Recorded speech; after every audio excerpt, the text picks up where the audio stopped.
Magandang araw mga kasunog.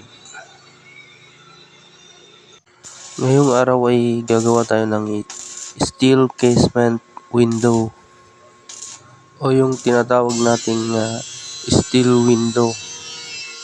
Bali dito ay isisingit lang natin ito ngayong araw.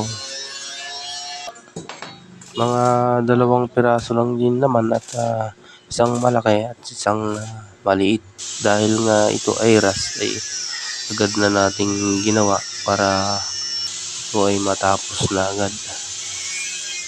Ang materialis pala na ginamit natin dyan mga kasunog, kagaya niyang nilalagay ko na yan, yan po yung tinatawag nating T-section o divider section ng steel window. At ang kanyang pinaka-perimeter frame ay yung tinatawag nating C-bar. Ganon din doon sa kanyang pinaka-panel frame. Parehas lang po doon sa panel at saka sa perimeter. Parehas po yun na C-bar. At yung hinges na ginagamit natin dyan mga kasunog, yun yung tinatawag nating steel casement hinges o yung tinatawag ng iba na steel window hinges.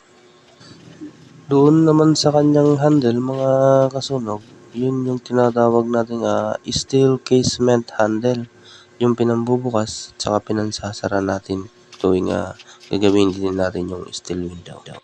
So yun lang mga kasunog, hanggang sa muli. Kita-kita tayo ulit sa next video natin na i-upload. Maraming salamat sa panonood mga kasunog.